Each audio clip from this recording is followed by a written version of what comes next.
Salut à tous, un nouvel épisode de Parlons-nous dans les bois, donc le numéro 9. J'ai écrit un texte qui est un peu le fil conducteur de cette vidéo, donc si vous voulez l'écouter, je l'ai mis à la fin. Donc le timer est en description, vous pouvez cliquer dessus pour écouter le texte et puis pour avoir en quelque sorte les explications juste après. Mais bon, je commence par les explications, ce n'est pas logique. Bref, allez, à plus. Eh bien, bonjour à tous, bonsoir, comme vous le voulez, de toute façon, je vais commencer par vous souhaiter une bonne année 2018, puisque nous passons en 2018. Bon, pour vous, vous verrez pas de différence avec les 2 épisodes précédents, vu que oui, nous sommes en 2018 et que les 2 autres sont enregistrés, mais que je les ai pas postés. Bon, il n'y a pas la bonne année, mais voilà, elle est ici. Bonne année à vous. Donc aujourd'hui, nous allons nous attaquer à un problème. Pour moi, il est majeur. Pour moi, il est majeur. Je n'ai pas la prétention de dire que c'est le combat le plus important du monde, mais je pense que pour notre génération, et si on veut avoir un semblant d'action, un semblant de poigne sur notre vie, c'est un problème à voir frontalement parce que c'est un problème qui nous détruit. Et pourtant, dans les termes, ça nous paraît plus ou moins correct finalement. C'est quelque chose qui nous comble au quotidien. Donc là, j'essaie de teaser pour faire le mec, mais finalement, ça sert à rien du tout vu que vous allez lire le titre. Donc je sais même pas pourquoi je continue à faire ça, c'est complètement ridicule. Donc on va attaquer tout de suite. Pourquoi l'addiction aux réseaux sociaux nous empêche d'avancer ? Donc j'ai noté 2 problèmes différents. Donc j'ai écrit un petit texte, petite vidéo, petit texte, donc pour un peu différencier les 2 problèmes majeurs. Donc le problème 1 du comble d'information, donc on va grossir le trait, on va dire par Facebook, et le comble de sociabilité par Messenger. Donc parce que ce sont 2 choses qui sont liées certes, mais qui sont très différentes dans la façon de nous pousser à l'inaction. Mais qui sont très liés. Les 2 sont liés l'une à l'autre. L'un a besoin de l'autre pour vivre, mais les 2 problèmes sont différents. On va commencer par Facebook, grossir le trait de Facebook. Donc, quel est le problème pour moi avec Facebook ? Donc, le problème de Facebook, c'est le scroll. Alors, qu'est-ce que le scroll ? Le scroll, c'est le moment où vous avez votre téléphone dans la main et que vous mettez votre pouce vers le bas, enfin que votre pouce est en bas de l'écran et que vous le remontez en faisant glisser votre pouce et que vous faites ça pendant des heures. Des heures, des heures, des heures, des heures, des heures et encore des heures. Ça, c'est le scroll. Donc là, en attendant d'avoir une information, ce genre de choses. Donc le scroll, on peut aussi l'assimiler aux vidéos, au visionnage de vidéos YouTube ou le visionnage de vidéos ou visionnage de stories Snapchat, d'Instagram, ce genre de choses. Donc tout ça, ça peut être assimilé à du scroll. Donc ce qui est en fait, ce qui nous comble notre ennui instantané par la vision de quelque chose de vivant. Donc nous, on se sent mort et quelque chose de vivant apparaît à nos yeux. Donc ça nous fait quelque chose de véritable. Donc véritable, ça ne veut rien dire, c'était parce que je savais pas comment finir ma phrase, mais bref. Scroll, donc ce que j'ai dit, scroll pour combler des manques. Nous avons une nouvelle tendance de combler tous les moments de manque de stimulation par le téléphone. Donc ce que je veux dire par là, c'est que nous avons des moments de notre vie où on se fait chier, tout simplement, c'est normal, on s'ennuie. Et la technologie d'aujourd'hui nous répond à cette problématique majeure, comme si l'ennui n'avait jamais existé, répond à cette problématique majeure en nous mettant dans les mains des choses qui peuvent nous combler à tout instant. Donc par les jeux de téléphone ou ce genre de choses. Avant, moi je mets en comparaison par exemple avec avant où les jeux vidéo, il fallait être dans son salon pour y jouer ou avoir une Game Boy, mais avoir une Game Boy dans les transports, bon, c'était pas pratique vu qu'on voyait rien. Mais voilà, maintenant on a cet outil merveilleux qu'est le téléphone portable qui nous permet de combler tous les instants de manque. Donc toujours à portée de main, il permet de combattre l'ennui à tout moment. Cependant, ce sont ces manques qui nous permettent d'imaginer, de rêver, d'avancer d'un point de vue personnel. Donc ce que je veux dire par là, c'est que c'est à partir de tous ces moments d'ennui qu'on arrive à trouver des solutions pour déjà, ne plus s'ennuyer. Donc c'est là déjà premièrement, on commence à se connaître. Qu'est-ce qu'on aime bien faire ? Ça arrive aussi à ce moment-là, c'est-à-dire qu'on sait qu'est-ce qui nous plaît, qu'est-ce qui nous fait rire, qu'est-ce qui ne nous fait pas rire, qu'est-ce qui nous stimule, qu'est-ce qui ne nous stimule pas. Et c'est à ce moment-là qu'on découvre des choses. Sauf que là, aujourd'hui, on est tous un peu logés à la même enseigne, c'est-à-dire à regarder Facebook et à scroller comme des connards, à regarder tous les mêmes choses.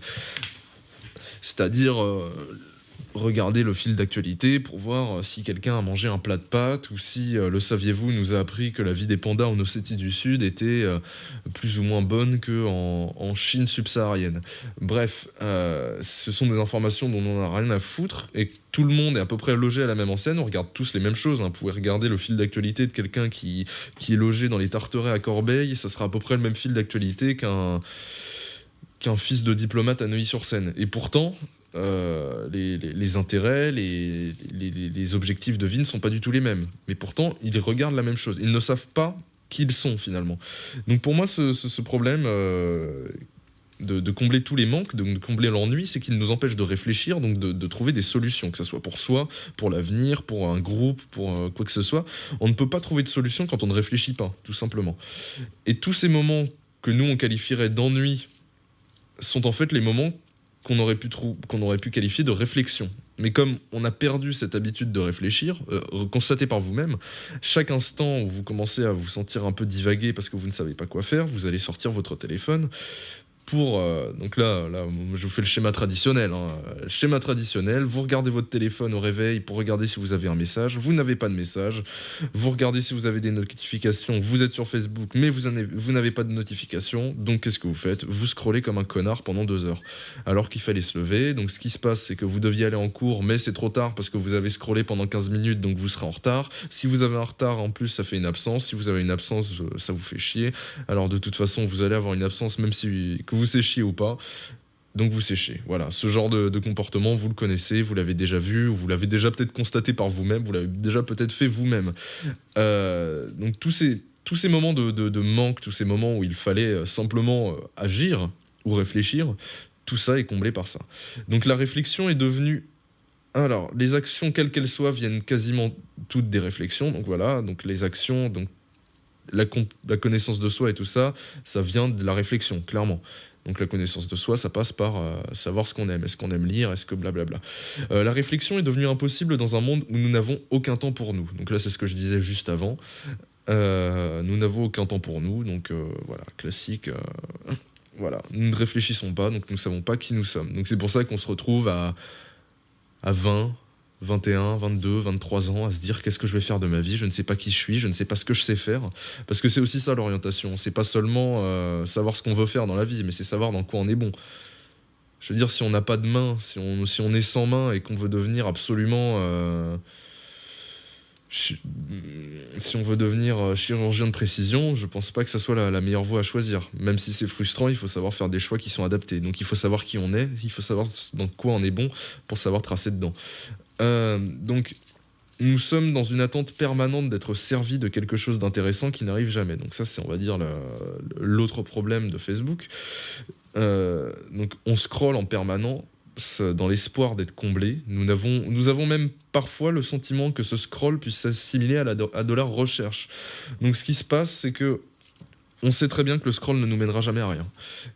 Pourtant, on continue. On espère qu'un jour, quelque chose se passe. C'est toujours cet espoir que quelque chose naisse, quelque chose d'exceptionnel, finalement, comme si c'était le plan de l'univers, comme si on allait à un moment vous dire, voilà, vous qui avez scrollé à cet instant, nous allons vous donner 1 milliard d'euros, ou vous qui avez scrollé à cet instant, il va se passer ci dans votre vie ou quoi, alors qu'au final, tout ce qui se passe, c'est de la perte de temps, hein. C'est constaté par vous-même, il ne s'est jamais rien passé sur votre fil d'actualité Facebook, rien qui ne vous ait jamais comblé, à moins que peut-être, je sais pas moi, apprendre qu'une personne que vous n'aimiez pas...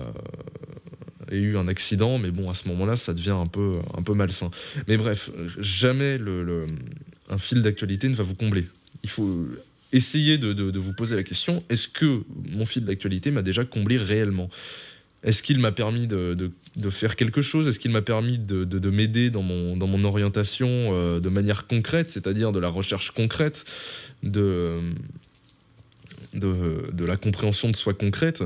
Est-ce que cette chose-là est déjà arrivée? Moi, je ne pense pas. Je pense que ce qui s'est passé, c'est que vous avez plus souvent vu des mèmes et des choses qui vous ont amusé sur le coup, qui vous ont fait souffler du nez et qui finalement vous ont donné un peu cette impression d'utilité, parce que le rire est indispensable à la vie, et d'utilité de ces réseaux sociaux, puisque on a ce rire qui n'est pas vraiment sincère, mais il faut bien se contenter de ce qu'on a. Donc nous sommes dans une attente permanente des services de quelque chose d'intéressant qui n'arrive jamais, donc nous scrollons en permanence dans l'espoir d'être comblés. Nous avons même parfois le sentiment que scroll puisse s'assimiler à de la recherche, oui, puisque plus on a scrollé, plus on perd de temps, donc finalement à un moment on veut justifier le temps qu'on a perdu. Donc on dit ouais bon finalement j'ai quand même fait des recherches, hein.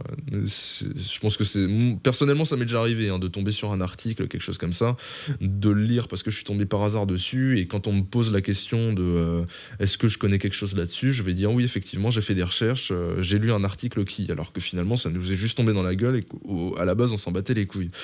On constatera que facilement des dérives vers la curiosité morbide, donc ça à vous de constater, les bastons de Kaira, les vidéos d'exécution et tout ça, bon je sais pas à quel stade vous êtes arrivé, mais il y a forcément des trucs horribles que vous avez vus sur Facebook. De plus, l'information est servie telle qu'elle, sans remise en question. On perd tout intérêt à la chercher. Donc là aussi, il y a un problème d'un point de vue médiatique et manipulation. C'est-à-dire que comme l'information est telle qu'elle, il n'y a plus besoin de la remettre en question. Il n'y a plus besoin de chercher à avoir raison ou pas. Il n'y a plus besoin d'avoir un avis, vu que déjà un avis, c'est plus possible d'en avoir, vu que on n'a plus de discussion avec les gens, mais ça j'y reviendrai juste après. On n'a plus de discussion avec les gens, donc on ne peut pas mettre en conflit ces idées, donc on ne peut pas avoir d'avis fondé. Et deuxièmement, on n'a plus le temps pour réfléchir, donc on ne peut plus mettre en avant des idées concrète et réfléchie. Aujourd'hui, le seul but, mais ça j'en reparlerai dans une prochaine vidéo, le seul but c'est d'avoir ce sentiment d'appartenance à la pensée unique du système, c'est-à-dire, bon vous la connaissez, mais il n'y a pas besoin de réfléchir, il n'y a pas besoin de mettre ça en question à partir du moment où c'est dit et que c'est écrit sur un truc qui vous tombe dans les mains. C'est comme si c'était quasiment divin, quoi. C'est une information qui vient sur votre fil d'actualité, c'est quelque chose qui vient comme si c'était le destin, et ça vous apprend quelque chose que vous ne saviez pas, tout simplement parce que vous n'y avez pas réfléchi. Voilà, donc on finit par s'intéresser par défaut à des choses qui ne nous intéressent pas. Donc là, je vous reprends l'exemple du panda. Combien de fois vous êtes tombé sur des le saviez-vous de choses dont vous en avez rien à foutre?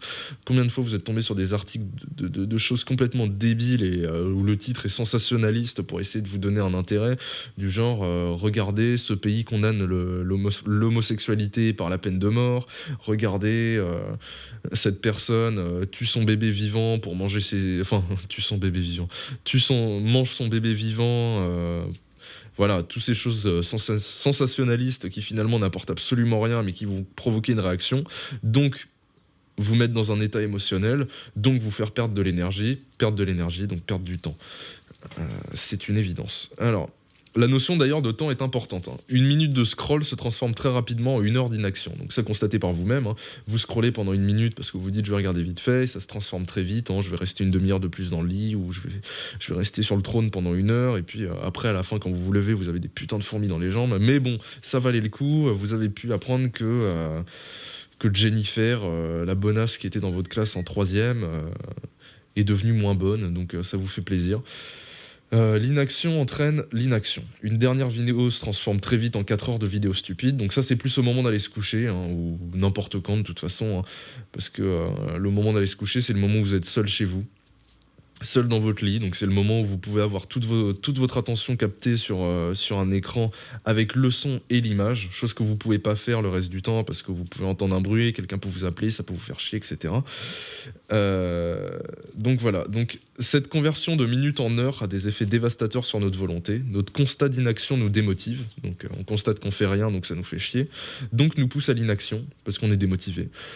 Donc parce qu'on est dans un temps compté, notre temps est compté, on le sait. Une journée dure 24 heures, elle dure pas 36 heures parce qu'on a envie. C'est pas comme la théorie du genre où on dit je veux que ça soit comme ça et ça soit comme ça, même si la théorie du genre est une... Bref. Notre constat d'inaction nous démotive, donc nous pousse à l'inaction. De plus, la prolongation du temps à l'infini jusqu'à l'épuisement nous empêche une hygiène de vie moralement saine. Donc forcément, notre morale est à 0. Quand on se couche à 4 heures du matin, on ne peut pas se lever à 8 heures du matin, donc au lever du soleil, donc au moment où le corps se met en phase avec la nature, le moment où le corps prend son énergie. On peut pas être à ce moment de phase, et la plupart du temps, quand on se couche à 4h du matin, on se lève à 13h. On se lève à 13h, mais par contre, on est explosé. Hein. Jusqu'à 17h, on est incapable de faire quoi que ce soit. Sauf que 17h, c'est l'heure, surtout en hiver, où le soleil se couche. Un peu plus tard hein, pour l'été, mais on n'arrive pas à avoir cette motivation quand on est dans ce genre de cercle vicieux, parce qu'on ne peut pas se lever tôt, et comme on ne peut pas se lever tôt, on ne peut pas avoir la motivation. Donc là, le raisonnement que j'ai mis, nous sommes jusqu'à l'épuisement rattachés à notre écran, nous empêchant de nous lever tôt en de bonnes conditions, donc de se lever tôt et d'avoir la patate, donc de mettre notre corps en état d'éveil, donc d'être doté de volonté. Donc ces étapes se répètent en boucle, c'est-à-dire que comme nous n'avons pas de volonté, nous continuons à scroller, puis à regarder des vidéos jusqu'à l'épuisement, donc on ne peut pas se lever, donc on ne peut pas faire quelque chose, parce que notre corps n'est pas en état d'éveil, donc nous n'avons pas de volonté, et on répète ça en boucle, en boucle, en boucle, en boucle, en boucle, en boucle, en boucle. Et c'est là que vous voyez que la notion de temps est importante, c'est qu'à partir d'une minute qui paraît un peu... comment dire, un peu anodine, un peu... merde, quel est le mot le contraire de coupable. Innocente, voilà. Une minute qui paraît innocente, finalement, se transforme en la culpabilité d'avoir perdu 6 heures de sa vie. J'ai fait le calcul récemment de savoir à 2 heures par jour de scroll, seulement 2 heures, hein, la plupart du temps c'est plus, mais à 2 heures par jour pendant 6 ans, ça fait à peu près 6 mois. Donc 6 mois de votre vie si vous avez scroll par jour, 2 heures par jour depuis la création de Facebook, et je pense sincèrement que c'est plus. La plupart du temps c'est plus en tout cas. Donc nous pouvons également constater que les personnes que nous voyons à l'écran sont la plupart du temps des gens dont nous n'avons rien à faire. Donc ça c'est à vous de le voir hein. Si vous avez 250 amis sur Facebook, vous constatez bien que sur les 250 il y en a peut-être 10 dont vous avez quelque chose à faire, et encore quand ils postent des photos de bouffe pour dire qu'ils sont au restaurant japonais du coin, vous en avez quand même rien à foutre. Cependant, le seul fait de les voir vivre nous captive. Nous avons même parfois un sentiment d'infériorité du fait du constat de notre condition. Nous scrollons, ils vivent. Donc c'est quelque chose qui nous captive, hein. Nous sommes dans l'inaction, nous sommes en train de perdre notre temps, nous en avons conscience sans en avoir vraiment conscience, et nous voyons des gens qui donnent l'illusion de vivre, d'avoir quelque chose à montrer, quelque chose à faire, alors que la plupart du temps, ils sont dans la même merde que nous. Hein. Il faut le comprendre. Hein. C'est-à-dire que... J'en parle tout de suite après. Hein. Voilà. Donc, nous avons même parfois un sentiment d'infériorité. Voilà. Une perte de confiance en soi s'opère très rapidement, nous poussant à scroller davantage dans l'espoir de combler ce sentiment en regardant par exemple l'échec des autres et la laideur des autres. Donc voilà, à force de perdre confiance en soi, de se sentir moins bon, de se sentir moins fort que les autres, de se sentir moins vivre, et c'est pas totalement faux dans un sens, hein, il faut le dire, de se sentir moins vivant, on a envie de combler ça, parce que ça fait mal de se sentir nul, quoi, de se sentir à chier, alors que pendant des années on nous a rabattu que voilà, si on travaille on va faire ça, on va faire ci, on a des capacités, blablabli, et là on constate à cet instant de notre vie que tout ça on l'a pas écouté, qu'on n'a pas travaillé, qu'on n'a rien fait, qu'on a en face de notre écran des gens qui vivent et nous qui ne faisons rien. Donc ce qu'on fait, c'est qu'on essaye de se dire, il y a des gens qui ont fait encore pire. Moi j'ai le bac. Avec mention, alors que lui, il l'a pas. C'est marrant. Oh, je me sens moche parce que j'ai vu un mec qui est ultra bodybuildé, qui est beau gosse et qui a 4 meufs autour de lui. Mais lui, il est encore plus moche que moi. Et on essaye de se rassurer en permanence par cette merde, en essayant de trouver l'échec des autres comme le comble de cet état insoutenable, quoi. Il n'est d'ailleurs pas rare de tomber sur des vidéos d'enfants prodiges nous faisant perdre toute foi et confiance en nous, la boule au ventre de se dire « et moi pendant ce temps-là je fais ça ». Donc oui, on se compare souvent à des gagnants du loto, c'est-à-dire à des gens qui sont de base intelligents, qui sont tombés dans une famille assez riche pour pouvoir faire quelque chose et dont les parents se sont dit « il faut qu'il fasse ça de manière butée pour qu'il arrive à faire quelque chose de concret ».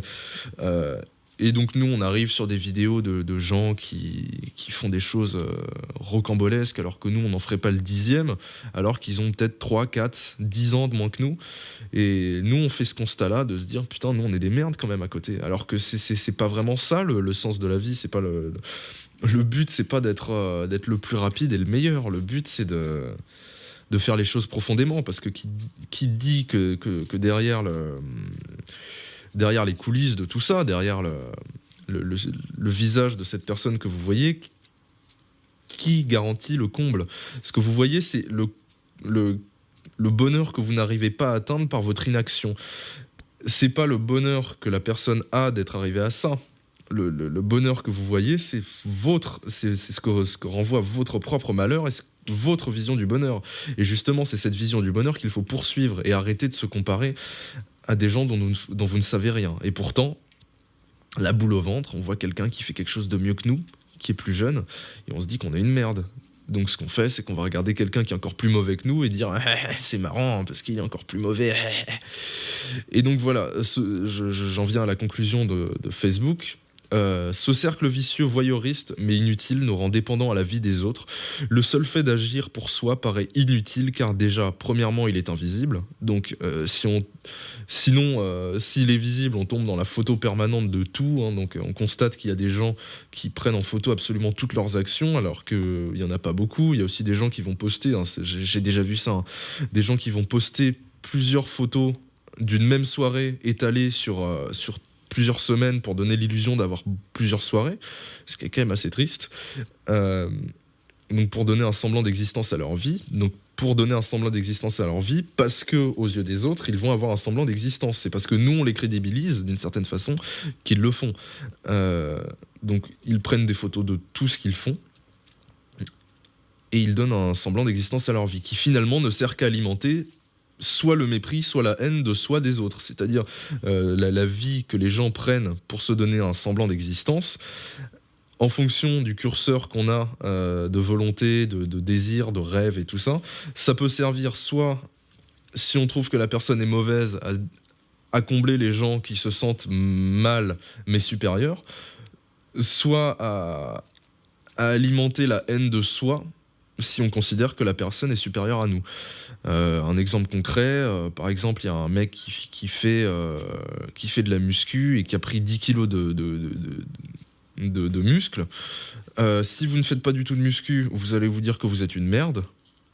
Si vous faites plus de muscu que lui et que vous avez pris 20 kilos en autant de temps que lui, vous allez dire que c'est une merde. Et donc, dans tous les cas, ça va vous combler d'une certaine façon. Et vous remarquerez que ce qui est assez traître dans l'histoire, c'est que ça touche à peu près tous les domaines. On a même l'impression aujourd'hui de devoir être bon dans tout. On est obligé d'être bon en muscu, bon en cuisine, bon en tout, parce qu'il y a forcément quelqu'un qui le fait mieux que nous. Donc on se sent toujours moins bon, puisque toujours quelqu'un le fait mieux que nous. Voilà, donc ça c'est pour le côté Facebook et le côté scroll permanent.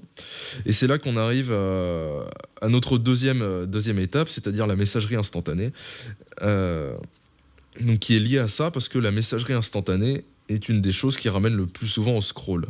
Donc je vais vous expliquer tout de suite pourquoi. Pourquoi le Messenger, le système de notification et de Messenger, nous pousse premièrement à ne plus agir, et deuxièmement à scroll, donc à ne plus agir. Donc déjà, Messenger, je ne sais pas si vous avez remarqué, c'est un peu le système de messagerie qui marche le plus, en tout cas pour notre génération. Là, cette vidéo s'adresse à notre génération, pas aux adultes qui ont 45 ans et tout ça, même s'ils peuvent être touchés. Statistiquement, on est quand même beaucoup plus touchés qu'eux. Messenger, c'est un peu la nouveauté. La nouveauté dans le sens où c'est la nouvelle norme. Les messages SMS et tout ça, c'est délaissé. C'est vraiment au cas où, quoi. On n'a plus de 4G ou ce genre de choses. C'est vraiment la solution de secours, le SMS. Aujourd'hui, Messenger, c'est la norme. Donc, vous remarquerez que ça a créé... donc voilà, j'ai noté. C'est imposé comme une nouvelle norme qui a créé la fin des conversations orales et réelles et qui a créé l'ère de l'écriture instantanée. Donc ça, c'était déjà plus ou moins vrai. Je dirais moins que vrai. Moins que plus vrai, dans le sens où les conversations écrites avant n'étaient pas instantanées. Donc l'intérêt de la conversation instantané était vraiment dans l'oral, donc au téléphone, ou dans le réel, c'est-à-dire dans la communication, voir quelqu'un en tête-à-tête, ou ce genre de choses. Cette nouvelle norme de l'écriture instantanée implique beaucoup plus de temps que la conversation orale instantanée. C'est-à-dire qu'écrire, déjà, ça met du temps. Il faut se le dire. Donc, on est toujours en attente. Quand vous écrivez un message, ça prend du temps. Par contre, vous êtes vu comme actif et vous êtes vu comme quelqu'un qui est en train d'écrire un message. Donc, la personne en face va attendre que vous ayez écrit le message, va prendre le temps de le lire pour vous renvoyer un message. Et pendant le temps où elle renvoyera un message, vous allez attendre. Et qu'est-ce que vous allez pouvoir faire pendant ce temps-là? Je vous la donne en 1000, vous allez pouvoir scroll. En attendant d'avoir quelque chose. Hein. Constatez par vous-même, hein, j'espère ne rien vous apprendre. On a aussi une notion de rendre compte. C'est-à-dire qu'on ne doit plus vivre parce qu'il y a une idée de trahison par la non-réponse. Quand on ne répond pas, quand on a vu le message et qu'on ne répond pas, c'est comme si on ne respectait pas la personne. Nous arrivons à la naissance d'une nouvelle forme de respect, le respect de l'autre par la disponibilité. Pour être respectueux, il faut répondre rapidement. Même si on ne dit rien, ne pas répondre est souvent considéré comme un acte politique. Donc par exemple une mésentente, on peut bouder, on peut être en colère, on peut mépriser, mais c'est jamais sans incidence. Le fait de ne pas répondre alors qu'on a vu le message, alors qu'on est actif, ça a une incidence qu'il n'y avait pas par le biais du mail et du SMS ou de la lettre. C'est-à-dire quand on envoyait une lettre, un mail ou quoi que ce soit, on peut avoir l'accusé de réception, mais on ne sait pas quand la personne va le lire, on ne sait pas quand elle va prendre le temps de répondre. Déjà, premièrement, le temps d'y réfléchir, parce que c'est ce qui manque aussi sur la conversation instantanée, c'est qu'on n'a plus le temps de réfléchir à ce qu'on dit. Donc on l'envoie instantanément. C'est de l'écrit instantané, ce qui est complètement ridicule dans un sens. Hein. Mais on ne prend plus le temps de réfléchir à ce qu'on dit. Contrairement aux lettres, aux mails et aux SMS qui permettaient de réfléchir à ce qu'on dit. Parce que l'écrit a ce côté un peu perfectionniste que l'oral n'a pas. C'est-à-dire que l'écrit, c'est quelque chose c'est un fait, c'est un objet, il faut travailler sa forme. Il faut travailler... Si on fait une analogie à la musique, l'écrit, c'est un peu la construction, la parole, c'est un peu l'improvisation. Et le problème de l'écriture instantanée, c'est qu'on demande de faire une construction improvisée. Ça n'a aucun sens. Et du coup, ce problème de devoir répondre rapidement, c'est qu'il empêche d'avoir des interactions intelligentes. Et en même temps, il empêche d'avoir une interaction complète, c'est-à-dire que tout ce qui est exposition des sentiments, exposition des émotions, tout ce qui est exposition de la parole, comment on appelle ça, de la communication non verbale, tout ça c'est complètement délaissé.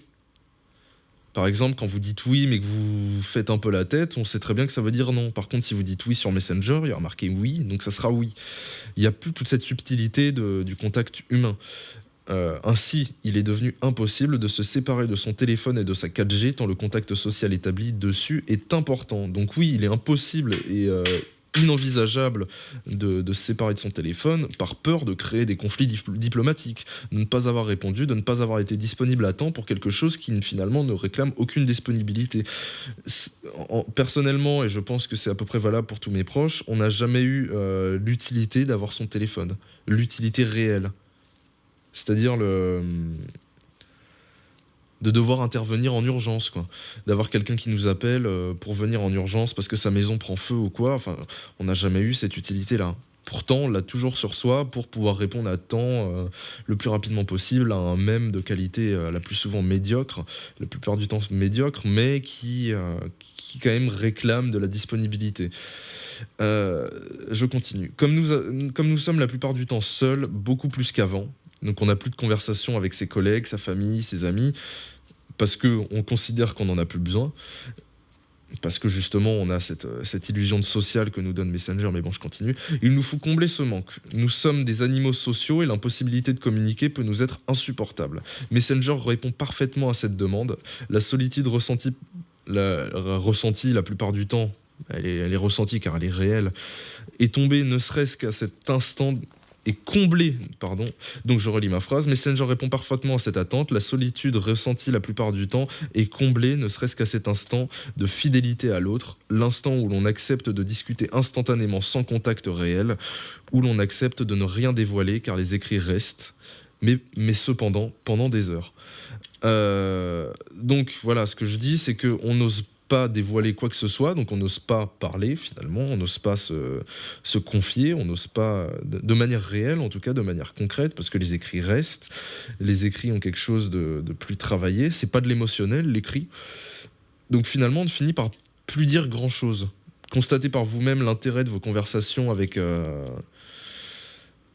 vos amis ou vos proches sur Messenger. Si vous l'aviez en face de vous, ça ne serait pas si faible, si inutile, si inintéressant. Et pourtant, vous savez très bien que si vous ne répondez plus, ça va créer un problème. C'est comme si vous alliez perdre votre ami, votre proche, par conflit de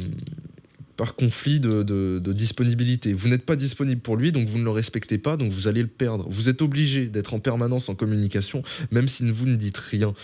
Et du coup, ça vous crée l'illusion d'avoir des amis, parce que le fait de parler à des gens par message donne l'illusion de parler, parce que ça prend du temps pour les autres et non pas pour soi. Donc forcément, on n'a plus le besoin de parler aux autres, de parler en vrai. Donc on cherche même plus à se voir, on cherche même plus à... Quand je dis qu'on cherche plus à se voir, c'est-à-dire que le fameux « il faudrait qu'on fasse ça », il faudrait qu'on se voit, il faudrait qu'on... Chose qui n'arrive jamais, hein. Combien de fois c'est arrivé, hein. Il faut qu'on fasse ça, un an après il s'est toujours rien passé. On n'a même plus besoin de se voir, on n'a plus besoin de parler à ses collègues parce qu'on considère qu'on a assez d'amis, donc on n'a plus besoin de s'en faire, et qu'on ne parle plus à sa famille parce qu'on a le sentiment qu'ils ne nous comprennent pas, parce que tout simplement on ne discute pas avec. C'est aussi con que ça, c'est qu'on ne discute plus, donc on se sent seul, on cherche à combler ça, et le seul moyen de le faire sans effort, c'est Messenger et la discussion instantanée.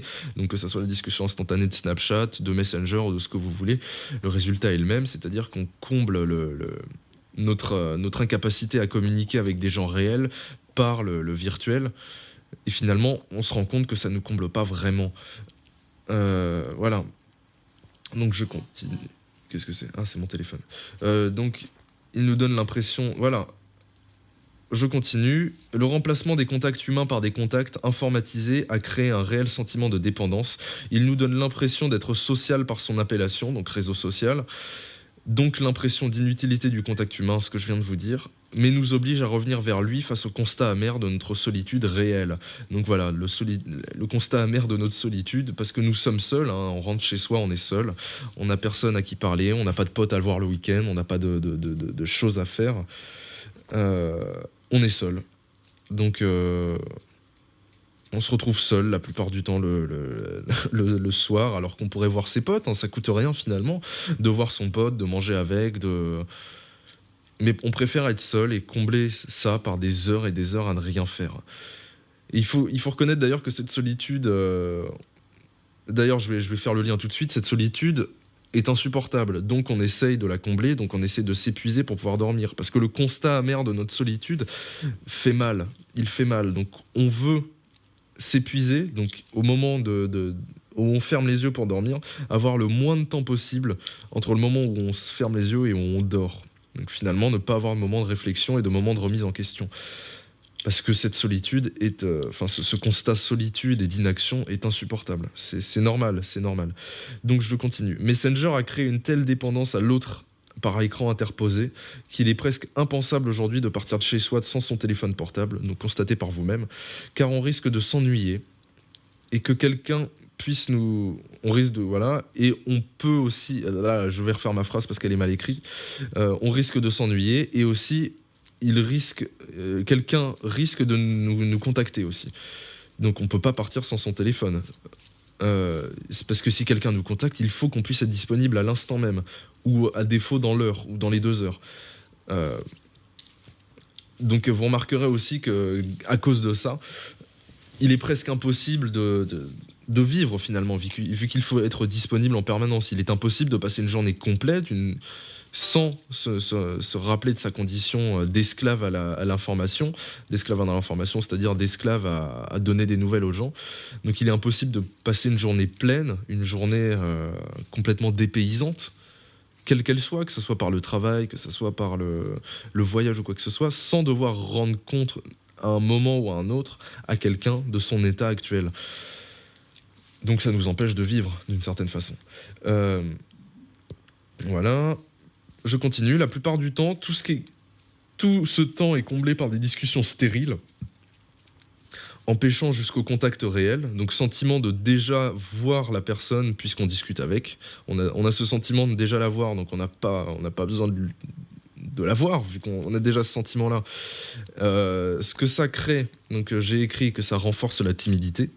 Donc on n'a plus du tout la peur rationnelle de l'autre car on est derrière son écran.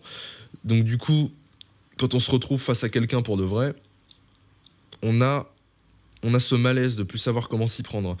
J'ai remarqué qu'on a souvent une amplification de la peur de voir ses proches avec lesquels on discute par Facebook, par Messenger, parce qu'on a peur de ne plus savoir comment s'y prendre. Comme si le réel était quelque chose de mystique, de quelque chose qu'on ne sait plus faire. Alors que finalement, le réel, c'est le réel, tout simplement. Le jour où il n'y a plus Internet, c'est le réel qui primera.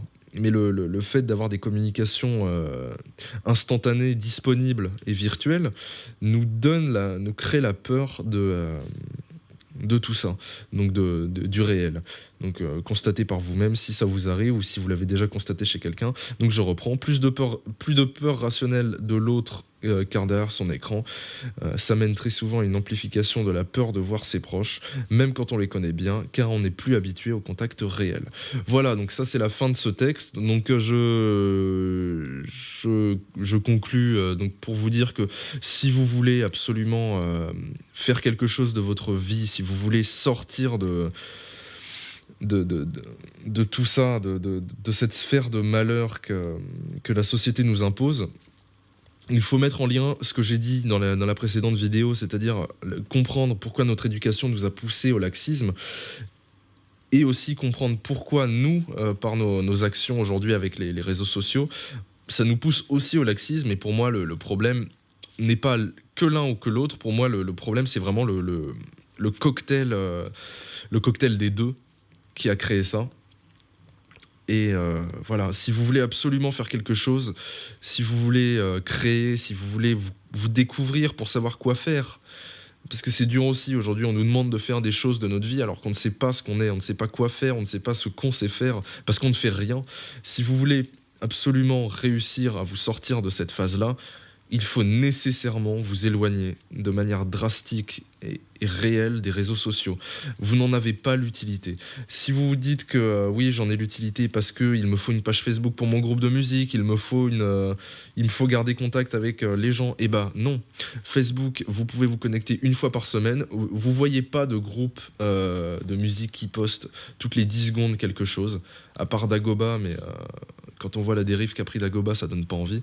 Mais vous voyez pas ça. La communication, ça se fait une fois par semaine.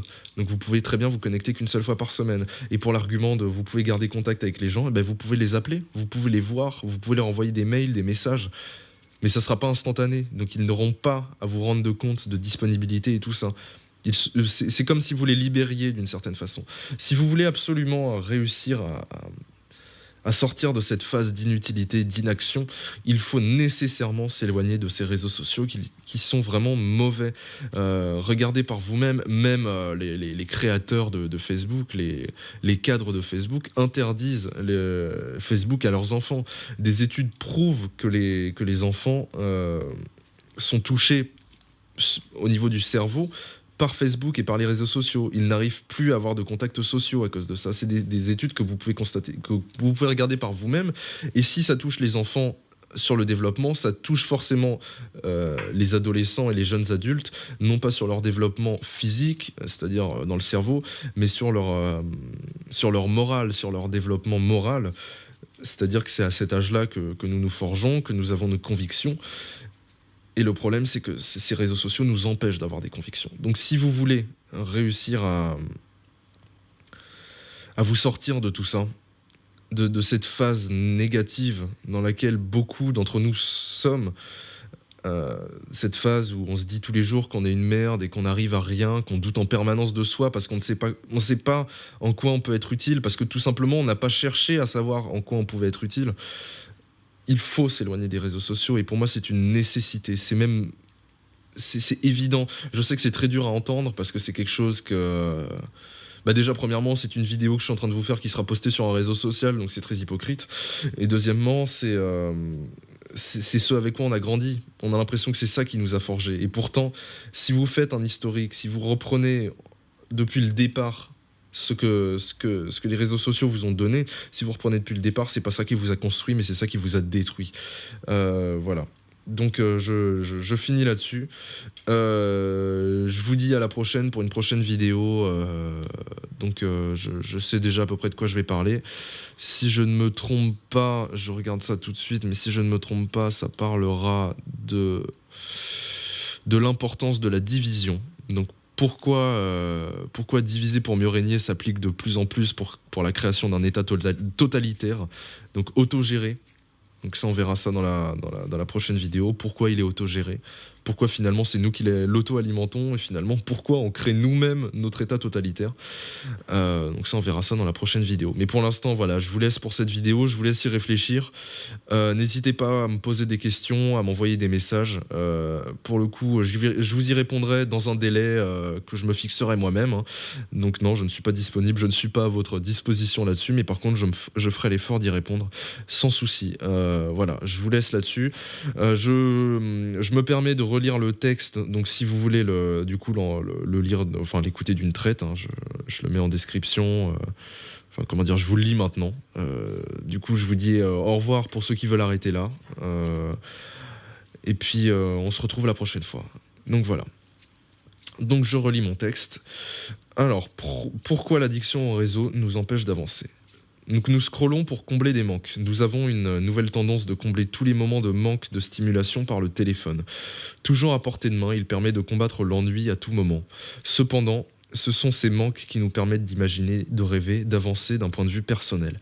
Les actions, quelles qu'elles soient, viennent quasiment toutes de réflexion. La réflexion est devenue impossible dans un monde où nous n'avons aucun temps pour nous. Nous sommes dans une attente permanente d'être servis de quelque chose d'intéressant qui n'arrive jamais. Scroll permanent dans l'espoir d'être comblé. Nous avons même parfois le sentiment que ce scroll puisse s'assimiler à de la recherche. On constatera facilement des dérives vers la curiosité morbide, etc. De plus, l'information est servie telle qu'elle, sans remise en question. On perd tout intérêt à la chercher. On finit par s'intéresser par défaut à des choses qui ne nous intéressent même pas. La notion de temps est importante. Une minute de scroll se transforme très rapidement en 1 heure d'inaction. L'inaction entraîne l'inaction. Une dernière vidéo se transforme très vite en 4 heures de vidéos stupides. Cette conversion de minute en heure a des effets dévastateurs sur notre volonté.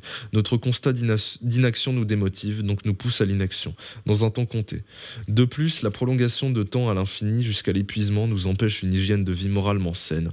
Nous sommes jusqu'à l'épuisement rattachés à nos écrans, nous empêchant de nous lever tôt, en de bonnes conditions, donc de mettre notre corps en état d'éveil, donc d'être doté de volonté. Ces étapes se répètent en boucle.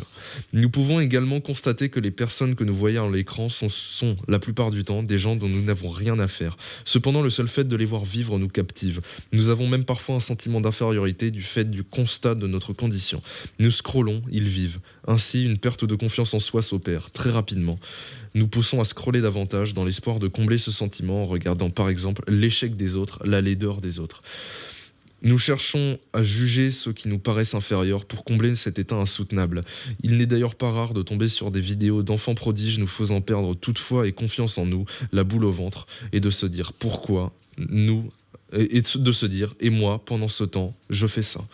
Ce cercle vicieux, voyeuriste mais inutile, nous rend dépendants à la vie des autres. Le seul fait d'agir pour soi paraît inutile car déjà il est invisible, entre parenthèses, ou sinon nous tombons dans la photo de tout.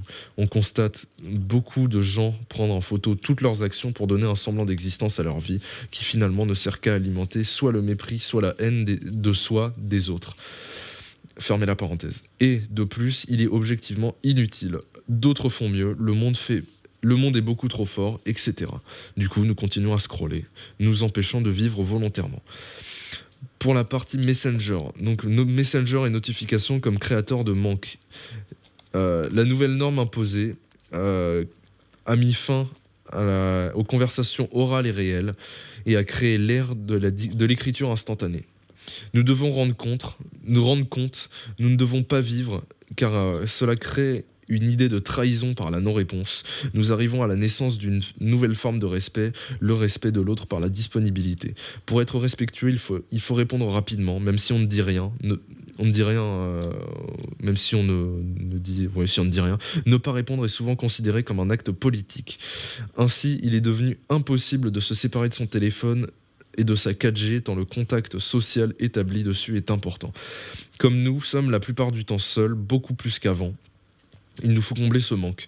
Nous sommes des animaux sociaux et l'impossibilité de communiquer peut nous être insupportable. Messenger répond parfaitement à cette demande. La solitude ressentie la plupart du temps, car réelle, est comblée, ne serait-ce qu'à cet instant de fidélité à l'autre, l'instant où l'on accepte de discuter instantanément sans contact, où l'on accepte de ne rien dévoiler car les écrits restent, mais pendant des heures, où l'on accepte de discuter sans contact pendant des heures. Le remplacement des contacts humains par des contacts informatisés a créé un réel sentiment de dépendance. Il nous donne l'impression d'être social par son appellation, donc l'impression d'inutilité du contact humain, mais nous oblige à revenir vers lui face au constat amer de notre solitude réelle. Messenger a créé une telle dépendance à l'autre par écran interposé qu'il est presque indispensable aujourd'hui de partir de chez soi. Il est presque impensable aujourd'hui de partir de chez soi sans son téléphone, car on risque de s'ennuyer et quelqu'un risque de nous contacter. La plupart du temps, tout ce temps est comblé par des discussions stériles, empêchant jusqu'au contact réel. Entre parenthèses, sentiment de déjà voir la personne, puisqu'on discute, fermez la parenthèse, renforçant la timidité, ouvrez la parenthèse, plus de peur rationnelle de l'autre, car derrière son écran qui mène très vite, ouais, ça veut rien dire, ça c'est très mal écrit. Donc la peur rationnelle de l'autre, car derrière son écran, et cela mène très souvent à une amplification de la peur de voir ses proches, même quand on les connaît bien, car on n'est plus habitué au contact réel. Voilà tout, je vous laisse là-dessus, et puis à la prochaine, ciao.